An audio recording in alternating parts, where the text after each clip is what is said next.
Hello. Actually, Green Soul Sufi, we have a slot for a theist if you want to fill that slot. Of course I do. Oh, absolutely. Are you still a Muslim? Of course I am. Okay, there we go. That's not gonna stop. Do you know how hard it is to find a Muslim that's willing to participate? Oh, I could find like a lot of gold. Muslims for you that want to participate. Tonight's a nice discussion too. So yeah, we're here for a nice not discussion. a debate. It's a nice discussion tonight. Yes, yes, we're gonna have a friendly discussion. So let me see. Am I missing anybody? I'm totally gonna win this discussion. I was like, because I did not sign up for a debate. I'm not interested in debating today. I signed up for a nice discussion. So if it gets heated, I'm out. Sorry, guys. That's it. And Joe, because this is Holy's thing, I'm going to mute myself for most of it until I'm asked to join. Working with Nick's probably going to do the same, so I recommend the same with you. And if somebody needs to jump, if somebody needs to come in, I'm going to recommend that you bounce so that we can make room for everybody. Cool. Okay. Thank you, Joe. I was supposed to have 2 more theists, but one is in a blackout. One has to wash his hair, and another one is got family stuff. One has to wash his hair. That's the running joke. He had to wash his hair. So for theists today, we have a few. So we still looked out. So anyway, the subject that I thought we'd cover, because of the spirit of this whole, I think, streamathon is for people not to feel alone and to feel connected with each other. And, the spirit of the season, when I was said, oh, and Holy will cover religion, I went, oh, that can be a series of division right there. So I was trying to figure out how I could talk about religion or not in a way that is positive and not necessarily a debate, or like, here I am an apologist, or here I'm explaining church history, or whatever, theology, or the differences in all theology. And so I wanted to kind of get away from that, and I thought we could talk about humanizing each other and kind of bridging the gap between the religious and secular divide, and finding what we can agree on and what we care about and what our connections are. And so I thought it'd be really cool if everybody introduced themselves and like maybe their position. So like, for instance, I'll just go first for an explanation. I'm the Holy Spackle. I would say that I am a deist that is intellectually a deist, but probably my heart is somewhere in progressive Christianity. I'm kind of like on that cusp between the two. Just for a background, I worked in church and I thought I would be in clergy. So for like 15 years, that's where I devoted my life. And then I just kind of did everything else as a side job. It was like, well, I'm a tent maker, like as Paul says, but my real job is, and that's what I really thought I was going to do for a long time. But I ended up changing my mind, as you do. And so, yeah. And I guess I'm going to go in an order. Let's go with Green Soul Sufi. Can you introduce yourself and like your position and tell us a little bit about yourself? Yes, I am a Muslim. I also work in the field of psychology, and that's it. I'm a mystery. Is man a mystery? Unless you ask questions. Unless you ask questions, I can reveal myself a little bit more. Very specifically. Good. Student Dr. Ben? I'm Ben. I'm a med student, if you can tell by the name, but not for very long because I'm about to graduate. I take the position of weak atheist or agnostic atheist, depending on what camp you come from. There are 1,000 different names for my position, but I don't accept that there's a deity, but I could be convinced with enough evidence. So I'm leaning towards disbelief, but I could be persuaded otherwise. Very good. Soccer count. I am a atheist. Formerly, I was more of an anti-theist as well. These days, I am more of an apatheist than anything else. Used to argue or debate these topics a lot, and then I stopped a few years ago. And so it's good to be kind of back in the discussion for a bit. Good. Grace Case. Grace, I asked last minute, and sort of like Sufi, very last minute. Just tell us a little bit about yourself and maybe what your position is.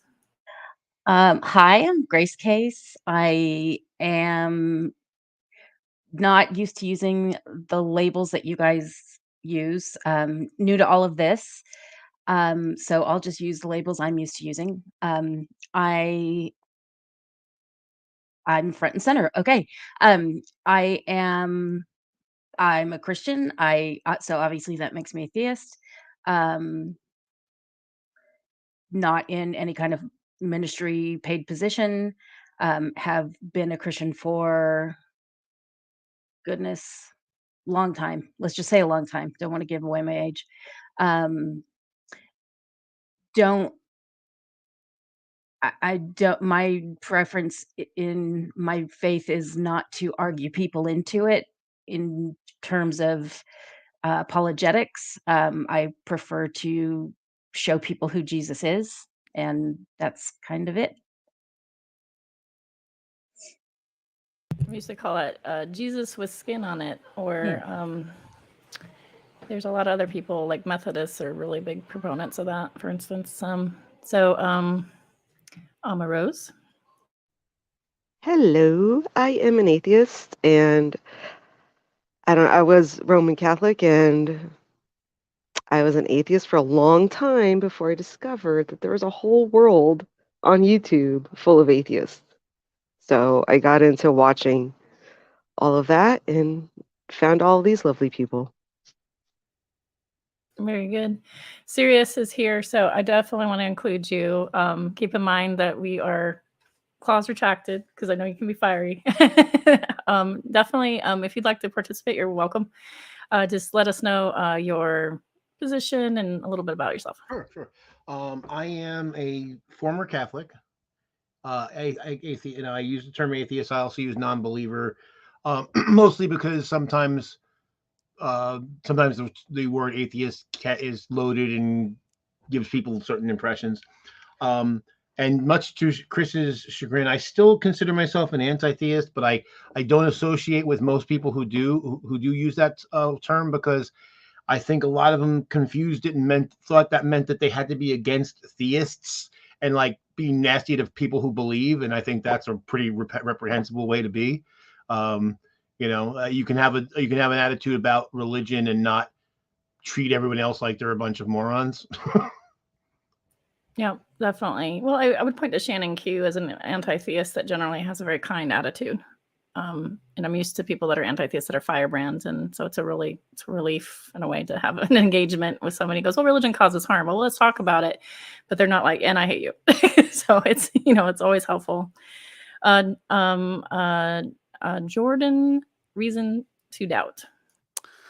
Yeah, so my name's Jordan. I used to be a young Earth creationist. So I was, I probably could describe myself as a fundamentalist when I grew up. I'm an atheist now, by which I mean I believe no gods exist. But I try not to be a jerk about it. In fact, I'm wearing a shirt that a pastor friend of mine sold for his church. That's super cool. You can't really see it, but there it is. Thought it was in the spirit of the evening. Be weird, be you? Yeah. Is that a platypus? It is. It's a platypus with a church there. Yeah. Yeah. So I believe no gods exist, but I consider myself a skeptic above all else. So if I was convinced a God exists, that'd be fine. But I'd still be a skeptic. Gotcha. Christopher Maute, since you're here and you're the producer, tell us a little about yourself. Well, my name's Chris, and I'm atheist. On a good day, I'm apathetic about this topic. On a bad day, I would put myself in the bucket of atheists, although I'm not really convinced that atheist arguments are convincing or persuasive when it comes to the clashing of swords in the battle arena. So I like to watch the debates. I don't feel like I have a dog in the fight too much. Religion hasn't done me wrong in a way that it has other people who have turned atheist and are vehemently against it. So I like to have good discussions.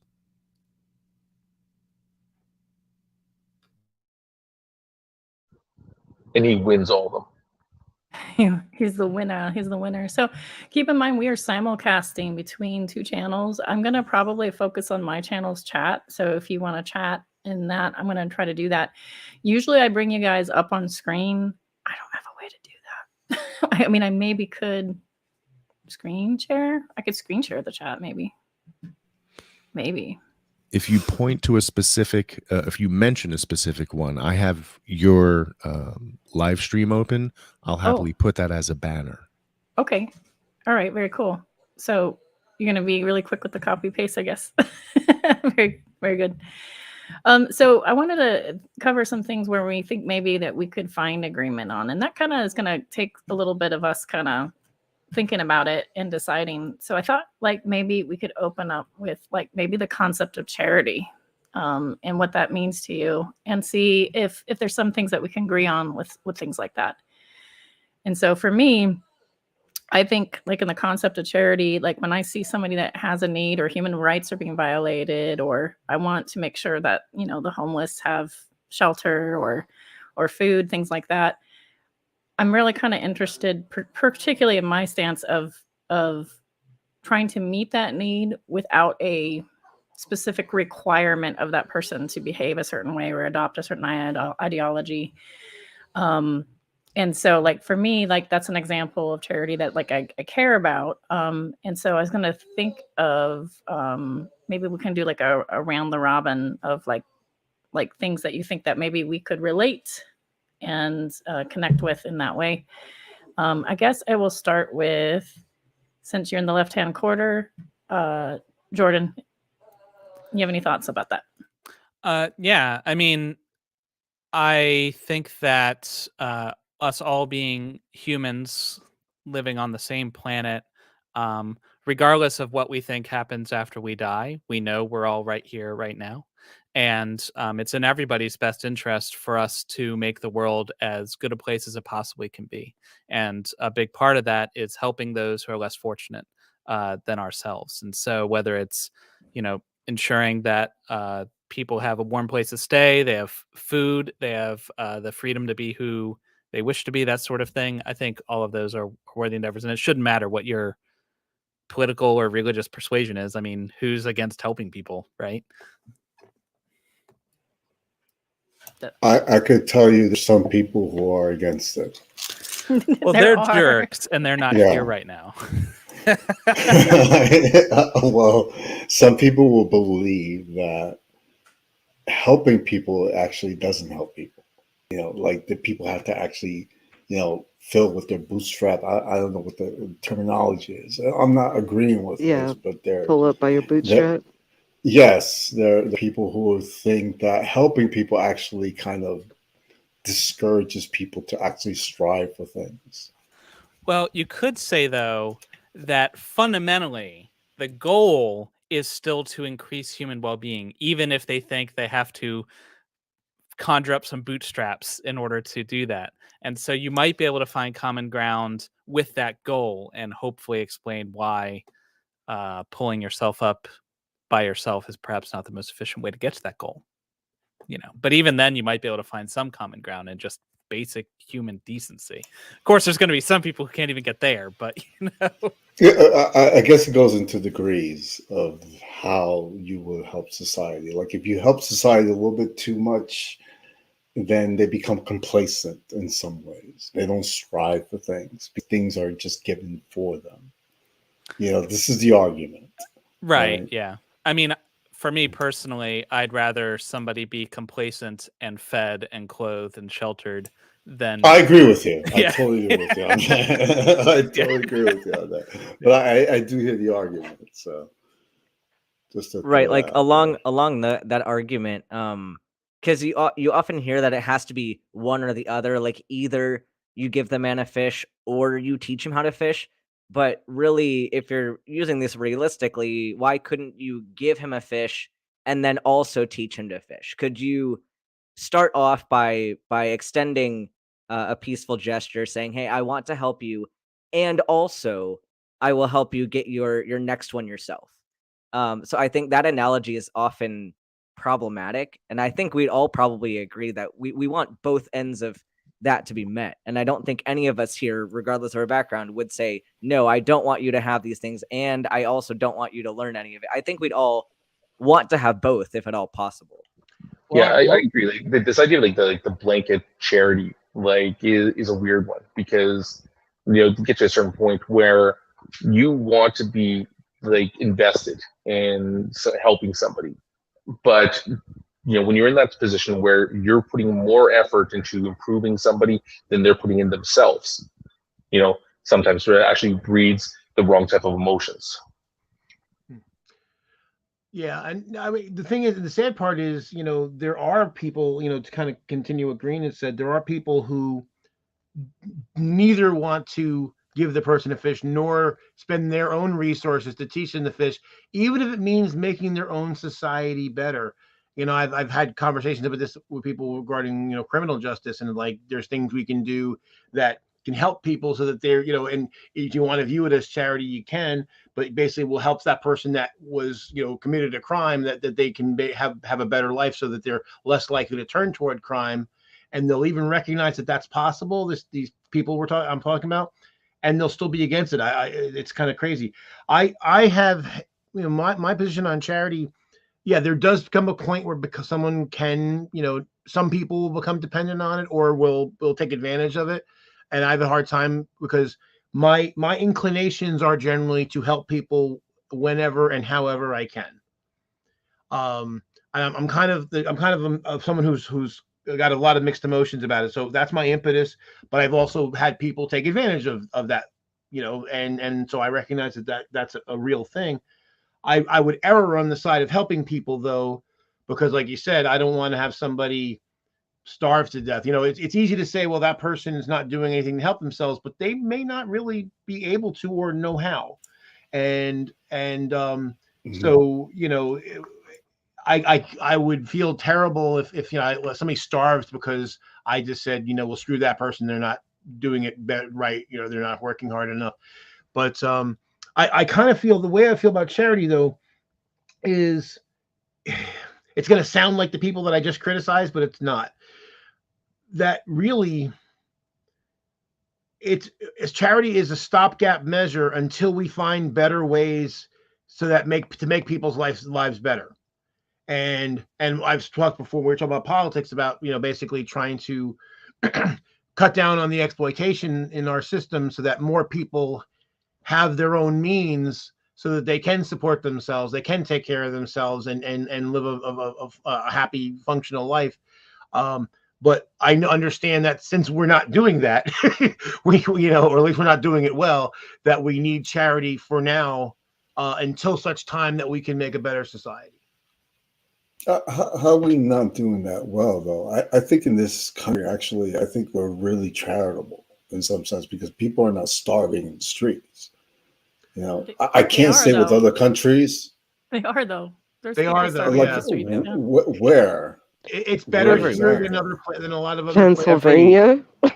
Every city, you're seeing people that are homeless, Arizona. Then that disturbs me if that's happening. Oh, that's happening. I don't. Have you really seen the tent see cities in California and Nevada? No, I see it in California, but like in New Jersey, I don't really see that as much. I have a friend who he's a antique collector and dealer, and he was telling me about in the Pine Barrens, he found basically a card box city of people, dozens of people, hundreds of people living, and here in New Jersey. I do understand in the Pine Barrens there are veterans out there, and they're actually living like in the streets. It does. No, I don't mean just people living on the streets. I mean people like large conglomerations of homeless people that are basically have their own little homeless society, which is really sad. Mm-hmm. Well, I guess I'm going in the metrics to actually see how other countries do it, because I know I've been to South America, and actually compared to South America here, this is a lot better. Agreed. I know this is a like as far as a global system goes, currently, I think, yeah, definitely we could do better in a lot of things. But like, actually, if you want to compare it to other places in the world, I could see that it's a lot worse. Like you could check out places like in Libya and Africa and places like that where But they're we're a And that's first world fine, but country. When we yeah compare to other first world countries, yeah wouldn't and that be more fair? also I don't think it's enough to just compare ourselves to somebody else and say, yeah, well, we're no, doing better that's than true. them. So it's like Agree. we still have to try to do better. Yeah, sure, Yeah. what we have might not be the worst out there, but I think I would like, and I think everybody else would too, if we didn't have that problem at all. So could we improve? Of course, there's never going to be 100% where we're going to get to like the perfect society, but can we move to an even better place? And how do we get And, there? I don't think it's and really stopping where I we're at. totally agree with you on that point where we actually could do better because I definitely feel that we definitely have the resources that we could actually build a better society here. But like I'm looking at reality currently and how the metrics are and how other people are living too, and look at things here and now, and there has to be some good things we are doing, and I think that there's definitely good things that we are doing in order, currently that we definitely could improve, but at the same time we're doing good things as well. See, the thing is that, I mean, and maybe it's an artifact of being an engineer, but the fact that we are doing certain things well, I mean, other than using those notions to as a baseline to what else we do, I don't care what that we're doing things right. For me, it's always, well, what else is there left to do?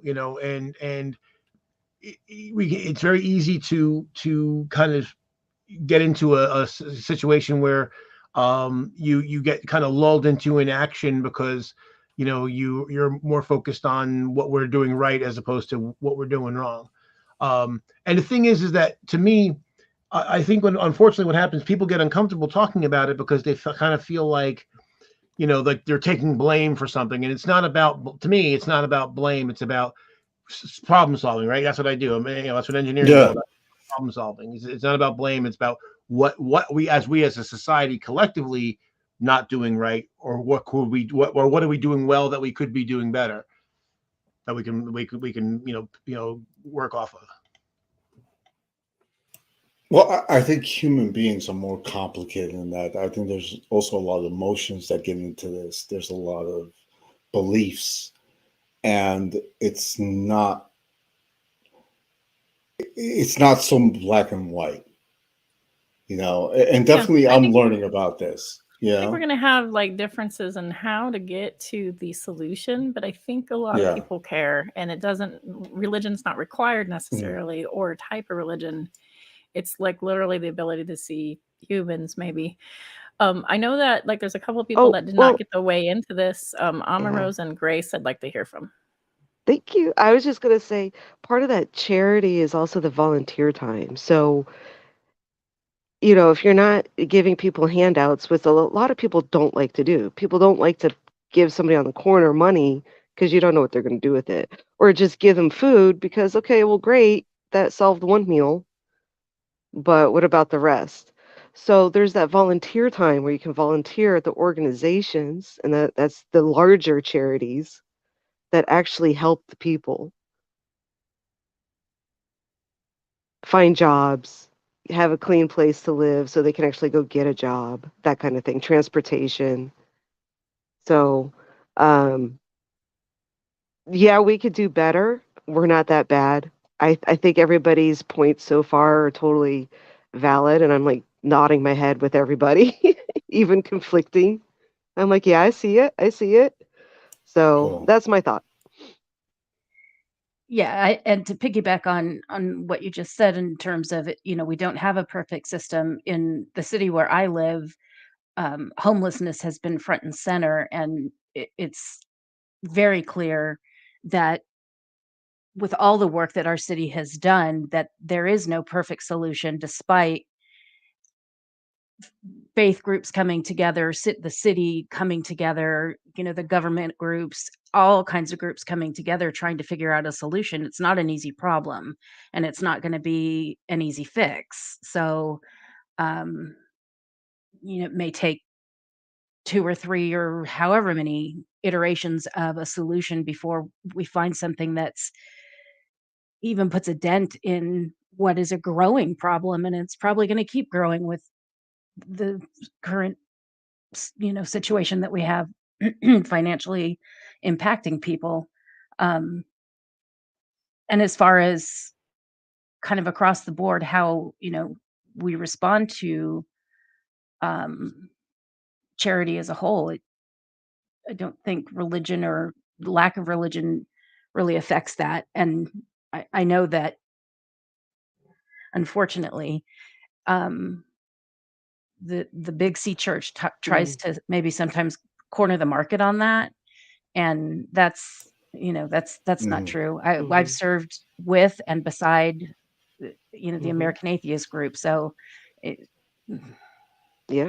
Yeah, and everybody that's sees the why need. Yeah. that's why I think that it's Yeah. like, at least from my perspective, I am totally open to doing charity work alongside people of all different beliefs and backgrounds. And why I advocate so hard for charity is not pushing a particular religious view or religious message, is because that way we can actually come together. I see that almost hindering the progress a little bit when you say, yeah, I'm going to give you this service, but I want you to listen to this message about Jesus for 30 minutes. And like, you get that with a lot of, like, is the Get all that. kinds of No, I churches, get Catholic that. Church, Protestant Salvation churches, Army. all kinds of churches have like, Yeah. I will not Yeah. deny that a lot of them have been instrumental in building hospitals and providing medical care. They're doing a great job at that. My one disagreement is that they oftentimes do it with the intent of delivering the message that kind of gets in the way of the service they're trying to provide. And I think if we like take out that aspect, it's not saying that you can't be a believer in this space, and you can absolutely use your faith as a method to motivate you to do this service. But I think if we keep it secular, that way everyone can come with their own belief system, and they can all benefit and all contribute more equally. So that's like, I don't want to get rid of religion in those spaces. They're doing a great job. I just want to make it more accessible and friendly to everybody that would walk in. And Yeah, even from the exactly.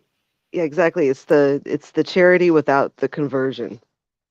and if you're looking at it even from the opposite side of the my side of it, if you kind of back off on the religious aspect of it from the beginning, it is more welcoming to people, so they don't think that it's going to get pushed down your throat, and then they may be more interested in hearing what you have to say anyway.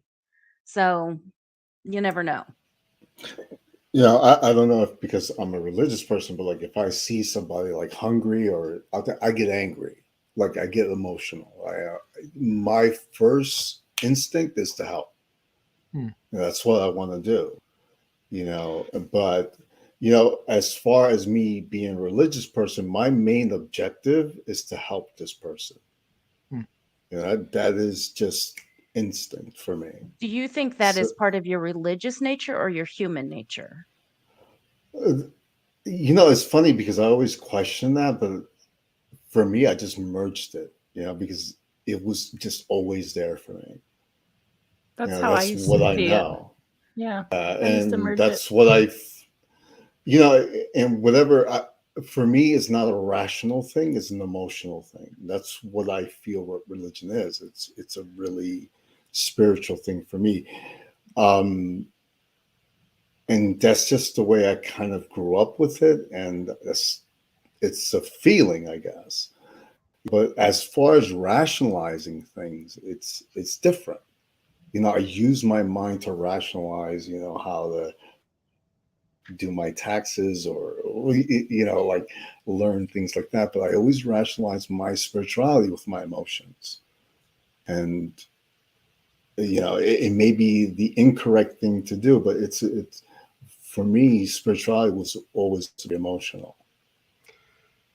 For me, as someone who used to be a religious person who's not anymore, it's actually the kind of funny part was the values that were enforced. I got these values from home as well, but the values that were enforced or reinforced by the church when I would go to church, and I was an altar boy, the whole 9 yards, were was actually charity and giving and all that, give till it hurts kind of thing.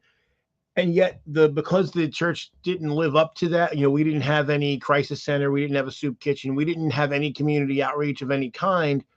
And the church I was going to started announcing, the take for what they collected from the masses every week, and it was huge amounts of money.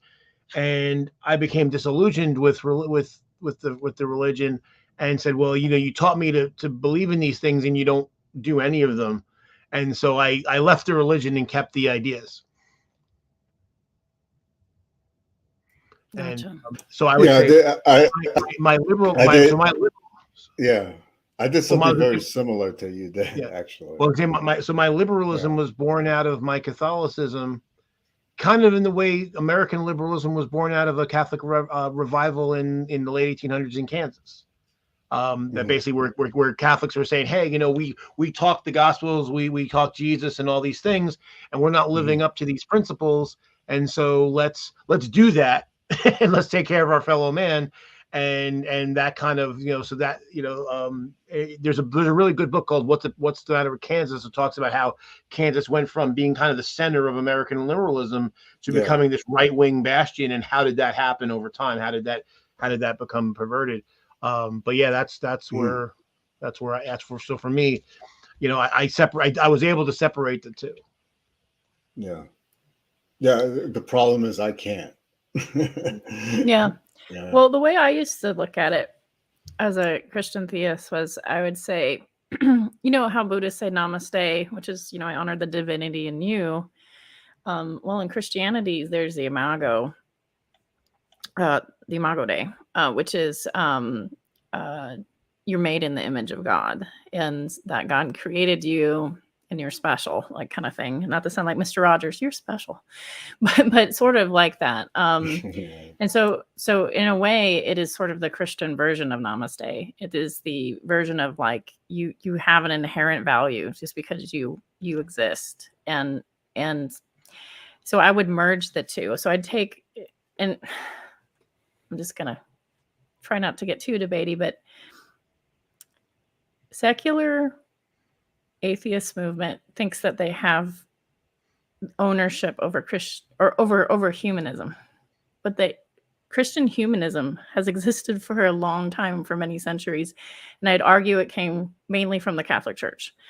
And so, like this idea of like enlightenment and the ability to merge other knowledge together and suck it in to humanity's benefit. I mean, that started with Thomas Aquinas in the Catholic Church. And it doesn't mean that we own it or that we caused it, but that it's not a either or. Like they're humanistic values that some Christians have. And usually you'll see it in, I'd say I see it sometimes in Catholicism, Episcopalians, Methodists, usually progressive Christians, particularly. But this whole idea of like, we value you as a human.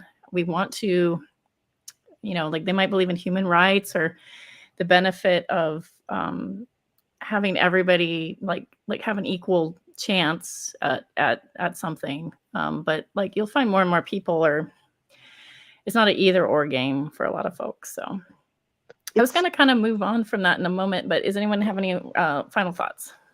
Well, I'm high as fuck. So it's almost like religions or human groups. Again? Wait, human groups get together, they come up with these stories, but they also have their own human nature. Empathy is something that most humans have. Most of them. And that's like a quality that like they recognize, so they put it into a story, passed it on, there you go.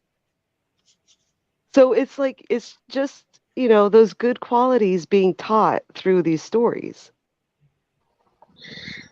but it's already in us. I don't know. I'm high. Okay, that's it.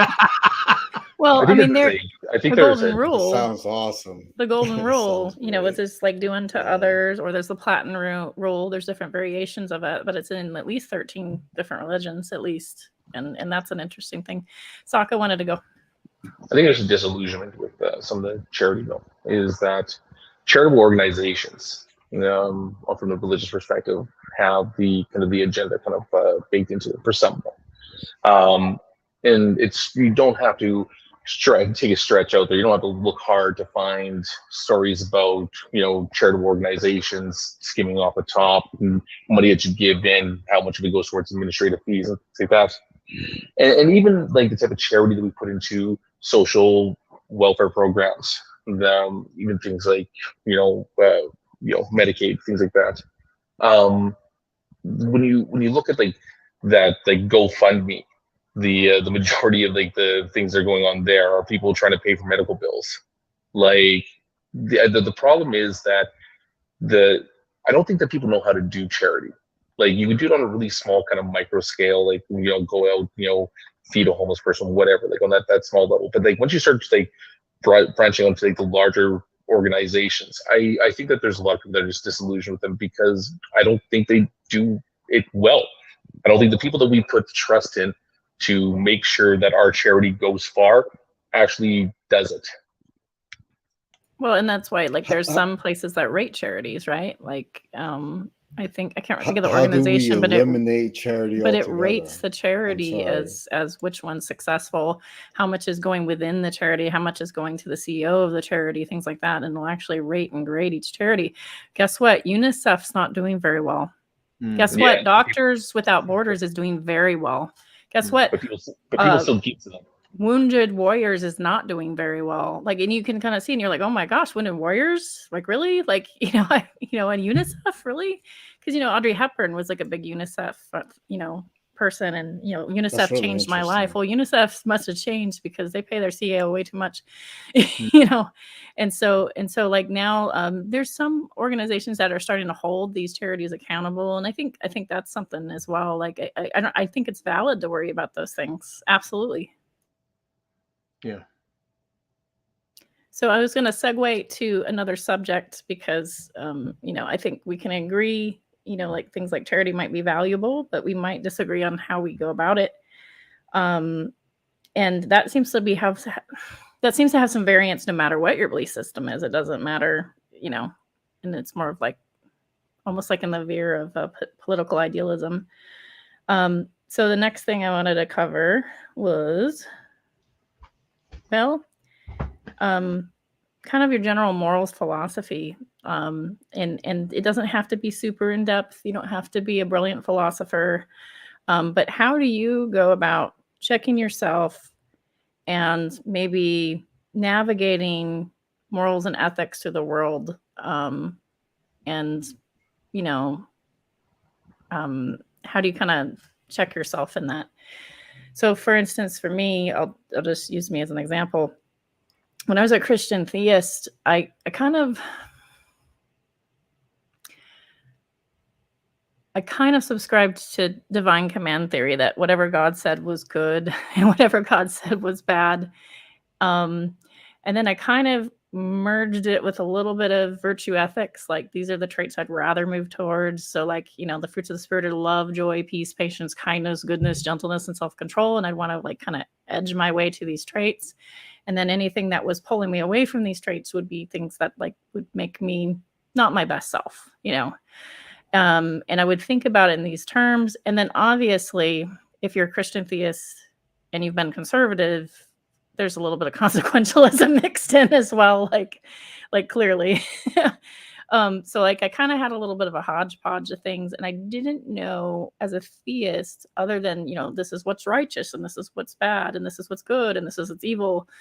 But I didn't have other names for it until I started studying more theology. And then when I started studying some philosophy, and then I realized, oh, well, now there's this thing called virtue ethics, and Thomas Aquinas got into it. And now there's this thing called, like different ideas to like, kind of move forward. So in my lens currently right now, I'd say I'm adopting virtue ethics. Like I'm trying to decide which trait's going to bring me to my better self? How do I get there when I do something? Is it going to pull me away from my better self? I guess kind of around the robin, like maybe like if you had a different position, where was your, kind of compass, and where's your compass now on that? Who are we starting with? Well, I'll start with Cirrus because he's up top to the left. Okay. Yeah, I think maybe when I was younger, I might have, it might have been in the divine command theory, but not very long. When I started learning about, morals and ethics at, I guess as a preteen and teen, and I started to, again, because there's these principles I was taught, but both at home and in the church, that were incongruous with that. And that created some cognitive dissonance in me, and so I had to kind of figure out something new. When I got to college, I took a class in philosophy, and it's where I found that I both loved and hated philosophy, because there's a very practical side, which part of that is evaluating ethics and morals and stuff like that, and then there's the navel gazing stuff. But anyway. I would say like two kind of positions that I consider kind of extremes and that I'm in between. So on the one hand, you have Kant and Mill, and Kant was basically like you can evaluate everything for morality or immorality by if you look at the individual. If we apply it to this individual, then if it's good for the one, it's good for the all kind of thing. And then the other extreme is Mill, where it's good for the all, it's good for the one. Was that very, very distilled down to save time. And both of those have problems. So I kind of see the truth kind of in between. There's a balance. We have the balance between the rights of the individual and the needs of the society. And where I would land on any given issue is really very situational. You'd really have to look at what the topic is and weigh the harm in both directions, because from the Kantian view, it's like, well, the idea is that, well, if somebody could do something to you, if you're going to look at whether it's okay to do something to somebody else, because you have to look at it how it would affect you if you were the person in question. And that's good, but it can also lead to selfishness. And then on the other hand, the Millian view, you could lead to kind of the elimination of the individual, kind of like, and so I kind of try to balance those two different forces in between, because they're both conflicting needs that need to be addressed, and they're both, I would say, equally important, and you really have to kind of look at what the topic is. What I was talking before, in the previous segment about taxes, right? So the idea of if it's easy to say, well, we'll tax everybody the same percentage, but somebody's making $1,000 getting 10% of their money taken away is cruel. Taking 10% away from a billionaire is not. So the impact on that person is not equal. Even though it appears so and more in more recent days, I've a lot of friends of mine have been talking more, not so much about equality, but equity for that reason, that we all have different needs, we all have different abilities, and you have to balance these with one another. So yeah, that's me. Very good. We're going to go to the right, at least on my screen, it's to the right, probably on your screen as well. We're going to go with Jordan. Reasons to Doubt, right? Is that the name of your channel? Reasons That's to Doubt? the name of my channel, yeah. So I probably haven't put as much thought into this as I should, but my moral framework is pretty simple. I want to reduce harm and increase well-being of persons. And so if an action helps people and increases well-being without doing undue harm, then I define that as good. And if it harms people, I define that as bad. So kind of like utilitarianism, but an empathetic utilitarianism. I'm not going to throw one person in a fire if it'll, bring happiness, that sort of thing. I'm going to push that fat guy onto the tracks to block that trolley. I'm just saying. I mean, I would oh, too. No, it's me. Sorry. I solved the trolley problem by one is less than 5. So sorry, buddy, I was like, I'm gonna kill that guy that like tied those people to the tracks. Yeah, but yeah, definitely after I'm done like with this, like covered in the blood of the person I sacrificed, I'm gonna go find the bad guy. But yeah, it's pretty straightforward, I think. I mean, obviously the nuance comes in trying to apply it in real life. But It's the Avengers problem. Do you throw yourself on the wire so your buddy can climb over you, or do you cut the wire? Well, yeah. I was Army, not Marine, so I'd rather cut the wire. But that example, the train track, if that's my husband, the other 5 are going. Well, You know? yeah, I mean, like, But if I don't know any of them, it's the one person. intellectually, So it is situational. I agree. Like intellectually, it shouldn't matter, but I know that I am not a perfect person. So if it's like my child versus 5 other strangers, sorry, like I'm saving my kid.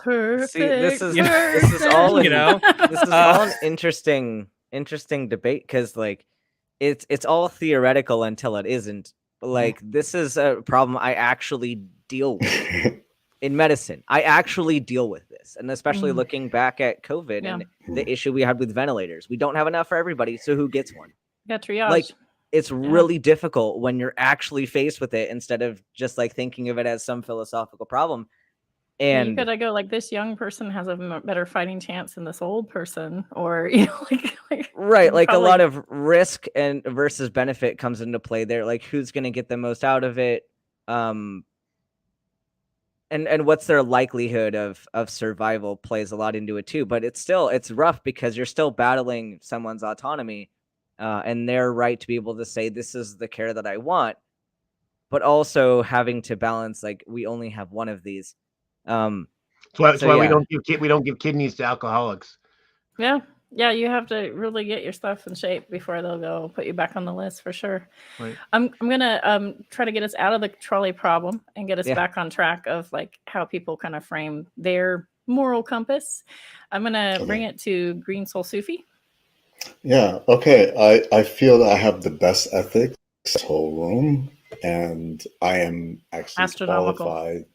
Yes. No, I really feel that way. I feel that I have the best ethics, and I know what's good for society. And that's all I have to say. Okay. Are you going to share the secret with the rest of us, or are you going to hoard it to yourself? Well, I'll let the whole hangout actually, decide what it is. But I don't know. As far as society goes and how ethics goes, I feel qualified. I think I went to college, so like I definitely feel that that I'm pretty good when it comes to ethics. I think it's pretty self-explanatory. I think there's plenty of unethical people that went to college. I bet there's something else that's tugging onto you, Green. Something else. So definitely the unethical part will actually come out, and definitely. I think it's almost common sense of what ethics are. Like, like. Do you think that education has an impact on your ethics? Is that what you're saying? Yes. Definitely. Okay. Got it. How about Ben? My framework is pretty similar to Jordan's, that I want to do what is beneficial to humans and try to reduce suffering as much as possible. And also I would agree with Sirius a little bit in saying that there's a delicate line between Kant and Mill, because on the one hand, I do think utility is an important factor to look into, but also humans have intrinsic value. So I don't think it's worth throwing away a human life or a human being just because you can, or because it seems necessary. I just love hearing atheists say that, because a lot of them won't say that. They'll say no intrinsic value. But you said intrinsic value. I would say that humans have intrinsic value. Like not like it's a weird point to argue, and it probably largely comes from the fact that I am a human. And I would like to think that I have some value just by existing. So I hope that I would tell other people that they also have value for existing. I don't know. It's a huge. See, I don't think huge debate, but I don't think we have intrinsic value, but we have a vested interest in valuing one another. Yeah, I agree. Like if I don't have value in some kind of weird cosmic sense, but humans No, are and going to that's not, value and that's humans. not what You know I what I mean? and that's So- not what I mean by it. That's not what I mean by it. But just that like, you don't have to have a use to have value. Sure, That you absolutely. existing is enough to give you value. Yeah, you being here is valuable. Right, Yes. yeah. Yes. And I think when I used to be a theist, because I came from an evangelical Christian background, so I did come from that camp of thinking that whatever God said, that was what morality was. And I had a huge problem, and like I know there are a lot of progressive Christians out there. I didn't come from that background, so like a progressive Christian is someone I probably would agree with more on this point than disagree with. But especially being in the LGBTQ community, being told that God said this was bad, so you're bad, and this is something I still deal with my family. That Me too. my Me too. identity is bad because God Mm. said so, and that's not something that I can even entertain the idea of. So definitely for me, that was part of a contributing factor to say, okay, well, maybe there's more to morality and ethics besides what this one book says. Whether that be a progressive theist might say that it's your interpretation of the text, or there's different ways to look at it. An atheist might say that I don't accept the text at all. But I found a problem with the literal words of the text, and I'm sure many people here also do. Mm. Gotcha. Sokka, how do you set up your moral compass here? Well, I mean, the thing is, like, I'm very self-absorbed, and I'm also perfect. So what I try to do is I try to interact with people in the way that is most beneficial to me, in the sense that people see how awesome I am, and then they just try to emulate it back on me. So in that case, I try to treat people overall pretty good, just because I feel like that's going to be reciprocated back on me, just because of the sheer awesomeness that is Saki Couch. Honestly, that sounds very Canadian, the social contract thing. Is that what that is? Kind of. I'll be nice to you, eh? Sorry. Social contract in Canada. That's funny. No, it just like to a certain degree, like, you know, like because any type of moral theory, ethical theory, is only relevant if there's more than one person that exists. Doesn't matter if you're by yourself. If you're by yourself, then who cares? You know, it's about those interactions, and those interactions, like, instead of like getting stuck into the minutia of, you know, what is good, what is bad, it's like, what do we need to do to coexist?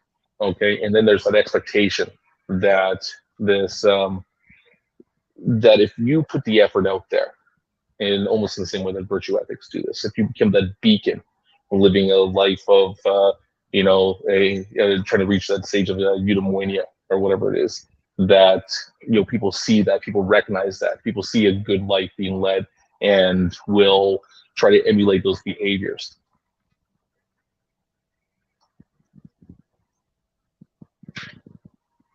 I'm down with that. Very good. Grace Case, you're up. Alrighty. Well, going back to a couple of things. One, first of all, I should say, I also went to college, and I should point out that I hated every moment of philosophy. So I'm just going to be throwing Fair myself enough. right into the volcano now. Sounds like a philosopher. Yeah. So I might, since I went to college as well, I might be the most moral here. However, I think we have to, if education is what it takes, then I think student Dr. Ben wins. So we can just all go home. Thanks, Spackle. Good night. No, for me, it's just gonna kind of be simple, I guess, because I hate philosophy. I basically subscribe mostly. I try to subscribe mostly to, biblical teaching. There are issues where I struggle with what it says versus what I feel is right. And I not outside of that, but at the end of the day, you know, my moral code is treating people kindly and with grace and with love, and that's very oversimplified, but that's really about it. So Yeah, it's one thing that I have noticed about you and observed. I haven't seen you in a lot of things, but we're in a lot of circles that are kind of Wild West. You know, oh yeah. there's some Wild West circles here. And I've seen you extend grace to people where I wouldn't. But it's in your name, so you're not lying. And my name is not Grace, so yeah. But it's in your handle, right? Yeah. Just like my name's not Spackle. Yeah. Wait, are you Yeah, sure? my name is not Are you Green. sure your name isn't Spackle? I mean, smooth. I Gotta smooth up thought- pulse. I always thought. And the word, the letter, well, the serious mind does not appear on my birth certificate. But actually, Am I actually, the only person that uses my real name? That's insane. So real quick, what Grace said, 'cause I think it was a very important point that she tries to live by scriptures, but she struggles with there's certain things that I think we probably would all find objectionable there. And this is the part, I guess, the part of me that is anti-religion, because I think most believers are better than the book that they read. I think that, because I know a lot of the believers I know, they find ways to not follow the reprehensible stuff like being anti-LGBTQ and all that. Although some people unfortunately lean into that stuff. But I think I'm glad people do find ways to navigate around that, because it's horrible stuff. But I do have a question though. Yeah. What is an anti-theist? Well, like I said, an anti-theist. Well, to me, because some people have used the word in some way they've acted, But for the way when I say it, what I'm saying is that I feel that on balance, that while it's basically the idea that religion does more harm than it does good. So it's not the belief that everything that religion is. I disagree with Christopher Hitchens that everything in religion is poison. I don't believe that. I think people can find good things in it if they're of good mind to do so, but I don't think that goodness comes from the religion. I think good people find the good parts in it and use those, and people that are willing to follow the bad stuff use that as their excuse. Oh, okay. I just want to know, like, how do you determine that? Like, how is that more harm than good? Like as scientifically, like, how would you actually measure that? I just look at like things like the Crusades and indulgences. Just the stuff the Catholic Church alone did that I came out of. Just all those things. There's a long list of atrocities. Was religion or the burning of the burning times where they burned pagans because they weren't converting in Germany? That's right. Or what happened to the Druids? Yeah, like there is. I think a Christian would be mistaken, or a Muslim too. Any of us would be mistaken to say that religion hasn't been used to cause harm. Right. No, I say it as a catalyst, but like it could be. I'm looking at a Marxist point of view, like how could economics actually determine this? Because there are groups, there are tribes that go against other tribes, and they will use kind of their faith in order to justify their actions, in order to take property or to take whatever resources they have to take. So, like, how could that actually be? And how could religion be an antecedent to actually do violence upon another person? Because basically it provides people an excuse and a rationalization for the harm that they do. Yeah, and I could see that, but I could see it as a belief or something that could be used as a tool in order to justify actually take resources or something that is material from that other tribe. Well, exactly, and it has been. So that's the thing. I think. Well, I guess what I was saying, if the people who are believers suddenly stop being believers, I don't think they would lose their moral foundation. I think they may come at it from a different direction, the way I did, the way Jordan has, the way Dr. Ben has. But I think there are people that they have a good foundation. Not it's actually something, Spackle, you said earlier, that it's not causing it, but it maybe reinforces what you believe, your morals and ethics.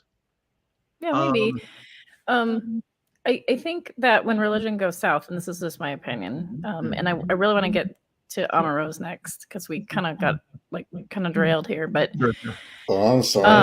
I wanted to say that when religion goes south, I think it could almost point. Well, I think you can always point to when it merges with government, always, or monarchy, almost always, and that's when religion is at its worst, because that's when all of a sudden it's used to justify war. Yeah, and it's used to justify murdering anybody that ideology. doesn't. Yep, and it becomes rhetoric. So now religion is not just like a faith-based thing or a compass or something that's leading you through life. Now it's rhetoric, and that's different. That's religion, and that's not necessarily faith. And so like I am sympathetic to a lot of anti-theists, because when I say like some religion causes harm, well, obviously some religions cause harm to me. It's hurt me as a person personally, and it has hurt Ben personally in the same way. Like we're just, when I'm bisexual and Ben's trans, and we both have been injured by this in some way, and it's been used largely as rhetoric towards us. And so I can acknowledge when religion causes harm, but I also know religion has helped me. Like I also know religion gave me hope in a hopeless situation. Sure. So exactly. Well, and that's why I say, I don't think I would never say that no one's ever gotten anything good out of it, because that would be factually very easily disproved. It's more of, like I said, I think, obviously, look, most of the people I know are believers, and most of my ancestors are believers, and I come from Catholics and Muslims and Jews. Oh my! So all in my ancestry. So and they were good people, and they did good stuff. I wouldn't be here without them, right?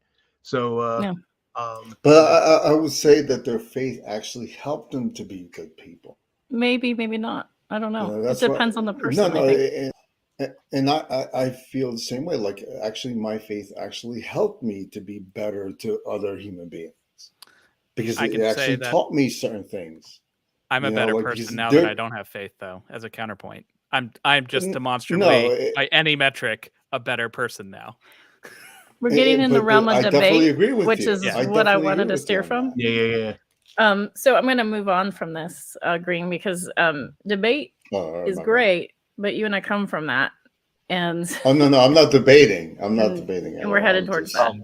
After Amaros, we are. So I'm going to move to Amaros. I would like to add something in too. That's okay. Amaros, we're talking about how you formulate your moral compass, what that might look like for you, and I know that's like a big encompassing question. So well, okay, I came from sin culture, so my moral compass was a bit skewed growing up. What is sin culture? I just need to know. Well, everything's a fucking sin.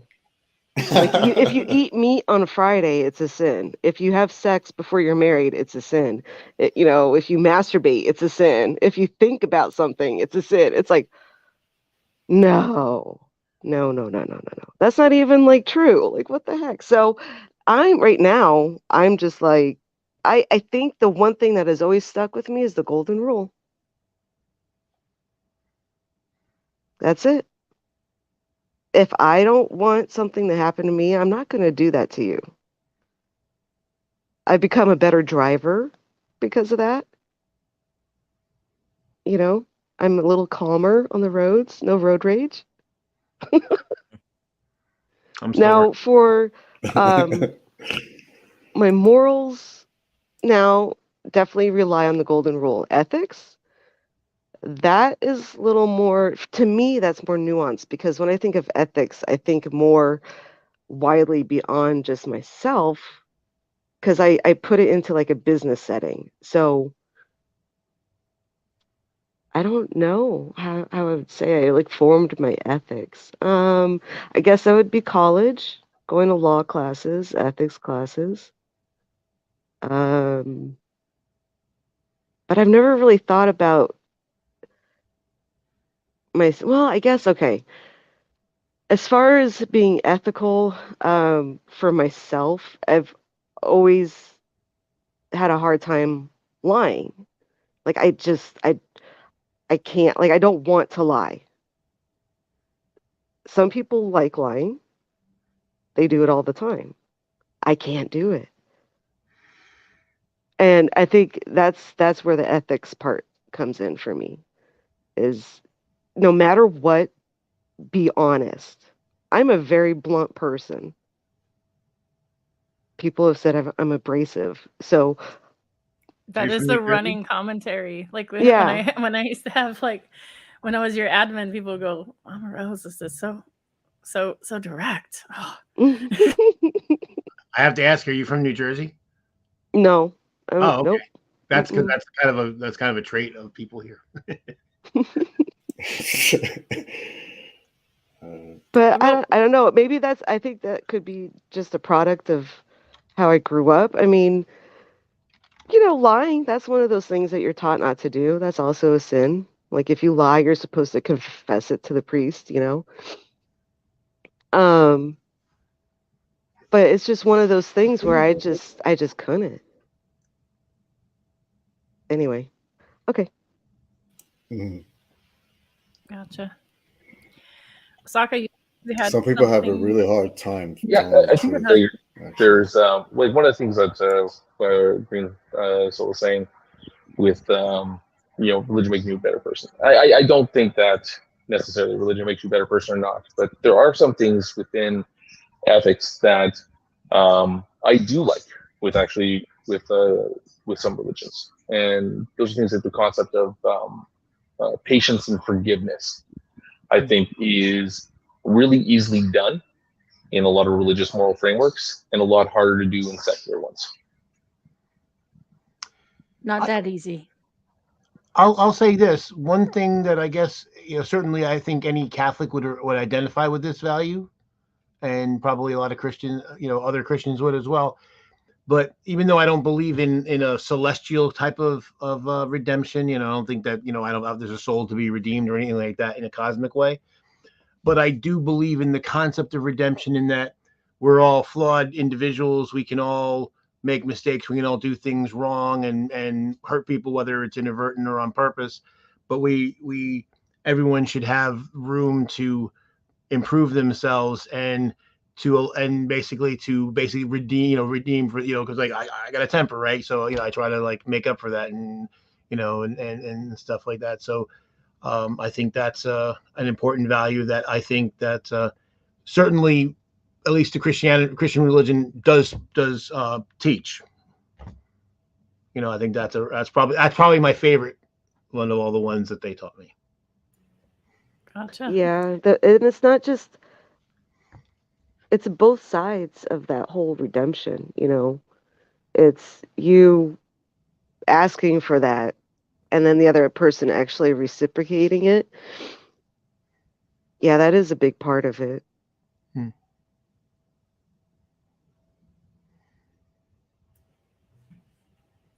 All right. So next subject is more practical, I guess. Science. Do you value science? What do you think about science? Do you accept certain theories? Like we're going to just pick on evolution because that's a very common one that's rejected automatically by a lot of theists that we run into on YouTube. And what is your general view of science? And I guess I'll go first, so I'll set the tone. My general view of science is that it's ever changing. With more information, it's moving. And a lot of us, particularly when I was a theist, I'm looking for certainty and static truth, like something that's for sure I can count on and like it's objective and solid. And so it was really startling to find out that when science is ever moving and changing with more information, it expands and we go, oh yeah, we thought this, but now it's this. And it took me a little bit to become very honestly comfortable with that. So I was a homeschooled Christian conservative kid who was raised don't judge me, atheist. I was raised as a young Earth creationist, and I was never a flat earther though. Like I really hate it when they say young Earth creationists are equal to flat Earth, because that's a whole different level, in my opinion. But I was raised to believe, like, like God created you, in 7 days, and the Earth is very young, and to take Noah's Ark very literally, and it's just like, whoa, okay. And to come out of that and kind of expand was really difficult, because I felt like I was deconstructing my faith if I did it. And so it was really a struggle for me to kind of wrestle with that. But what helped me is finding out, like, there were plenty of Catholics that were just fine with adopting evolution and things like that, and how it didn't affect their faith. And this is how they kind of wrestled with it. Plenty of Jewish people that didn't have a problem with it. And so then I expanded out. Now, I always believed, like, in medicine and doctors and, basic science, that we went to the moon. like I didn't deny that, but there was like things that were a sticking point, because I was taking the Genesis account so literally. And so I kind of moved and expanded out of that. But then when I would be like, oh, it's science, it's hard fact, I was like kind of disheartened to find like that's forever moving. It's not always like a static certainty. And so it took me a little bit to be comfortable with that like with more information, sometimes theories change, and I don't know if other people could relate to that struggle, but that was something that I used to have to wrestle with. Sirius, I guess you'll go first since you're in the left-hand corner. Hold on. So just we've been going top left to bottom right. Mm-hmm. Why don't we go bottom right and back up so that we get more even distribution? Sure, absolutely. So I guess that would be Amarosa, you go first. Yay, thank you. Okay, so I always grew up with a strong understanding of evolution. Well, when the information was available, it wasn't hidden from me. I grew up in a science-heavy house. I mean, my dad took physics and stuff in college, and he was into all of that kind of stuff. So I grew up heavy into evolution, but also into like Stephen Hawking and the Big Bang. So, I had both ends of it being taught to me, and it wasn't a problem. I mean, I made a joke to my dad when I was like 7, like, was the Big Bang God farting? And it cracked him up, but that's me true. trying to figure all this stuff out. And he let us figure it out. But of course, when I decided to be an atheist in high school, he's like, rah, rah, rah, rah, rah. So I'm like, well, I figured it out. So that's where I was with evolution. And, and even back then, it was like in the 80s, so new stuff was coming out all the time. And that intrigued me. I was like, oh, God, this is awesome. Like, people are learning things all the time. I wanted to be an astronaut when I was little. Growing up, I wanted to get more into, like, the other sciences. Maybe, I can't even think of it. Not archaeology. What's the other one? Like paleontology? Yeah.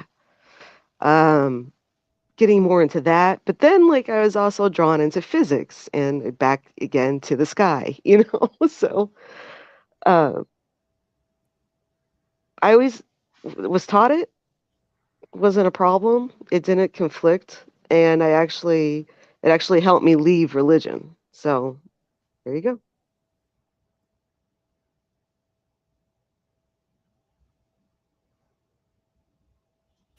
Awesome. All right, so then next would be Grace Case. Also in chat, there's a subject that's going on, and it's starting to get weird. If we can move away from that weird subject, and I don't think anybody's weird for talking about it, but it's headed towards weird. I have no idea what's going on the comment section. So we'll just kind of move on to something else. So we're gonna move on to on the chat, I mean. So next is Grace Case. I grew up, I did not grow up in a heavy Christian household at all. So we were raised to believe whatever we wanted to believe. I love science. I don't believe that faith and science are mutually exclusive. Now, don't ask me to argue that and prove that to you, but that's what I believe. And I'll just leave it at that. All right. Sokka. Hell yeah. Yeah, this is a weird one. I'm not a scientist. I got a certain amount of faith in the scientific method, and that the experts aren't leading us astray.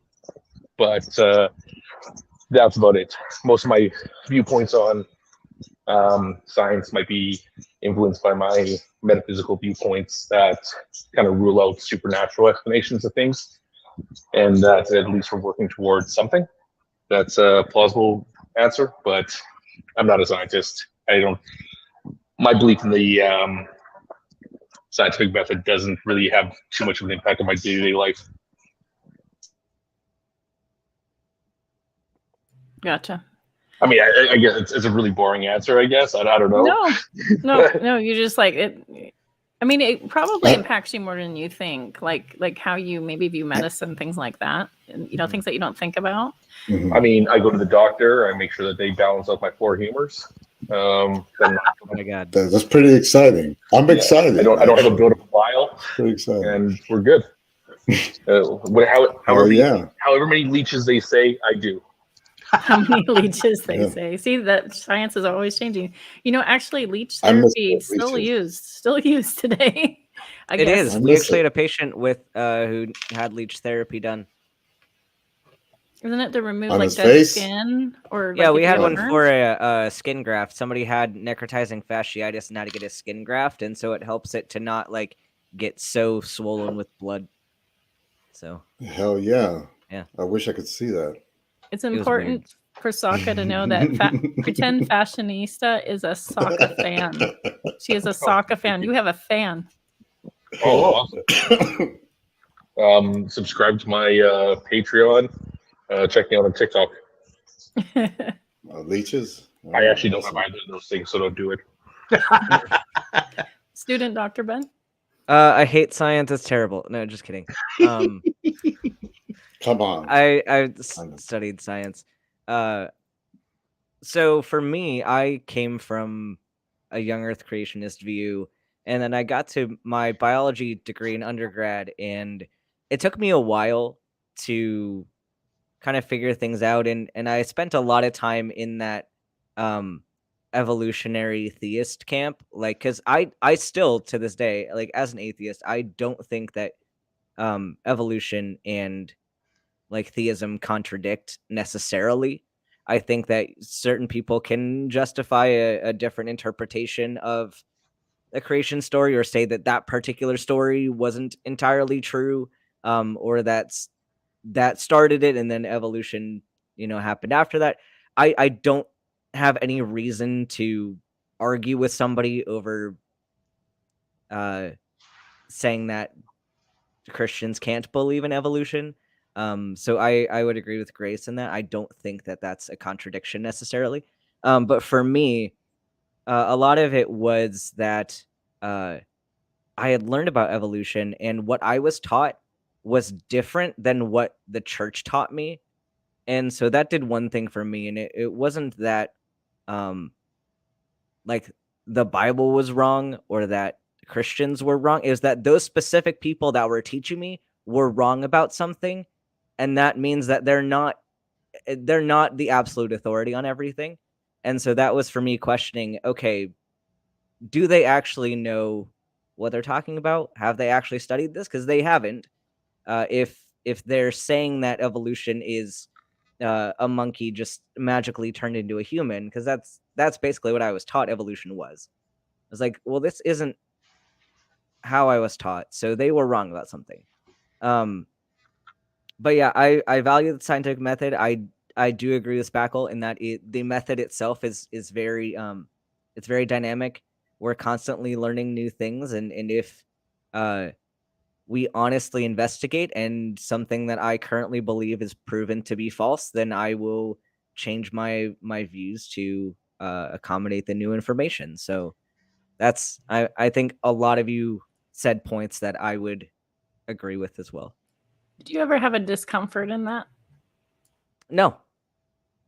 I like kind of mantra I live by is that I want to be less stupid tomorrow than I am today. So as long as I'm getting less stupid every day, then that's better. And sometimes it's disheartening to think of like maybe ways that you have hurt somebody in the past with poor information. But I think if you're doing the best that you can, that's all that you can really ask of yourself. And we can learn from that and hopefully not continue to exist in bad information. But I try not to get bogged down by the thought of, well, what if I'm doing something today that's wrong, because then you get paralyzed to inaction. And I think that that's often worse. Oh, good to know. Green Soul Sufi, your view on science, and does it conflict or what? Oh no, I love science. That's all I have to say. Big fan.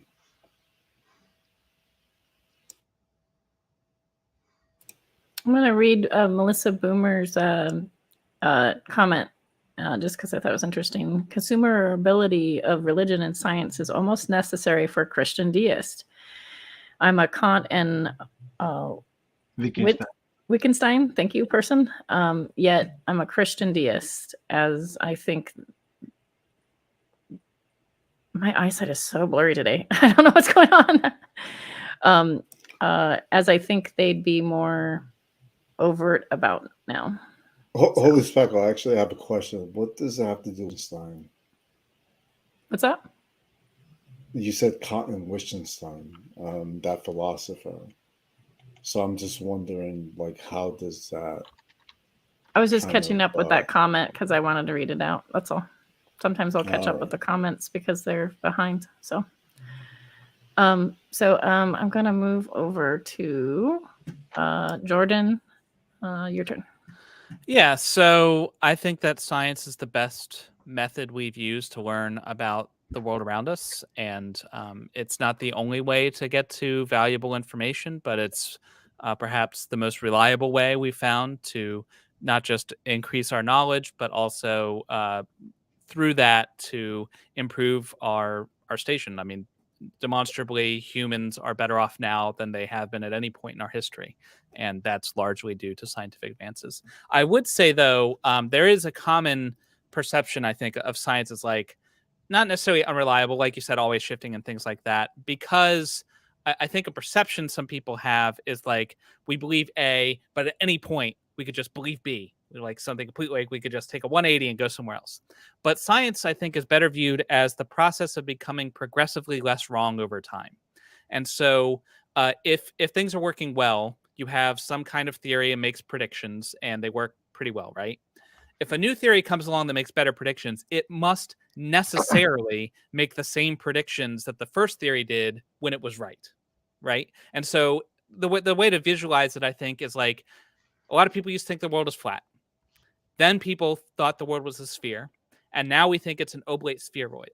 So technically, both the flat and sphere people were wrong, but clearly the sphere people were less wrong than the flat people, right?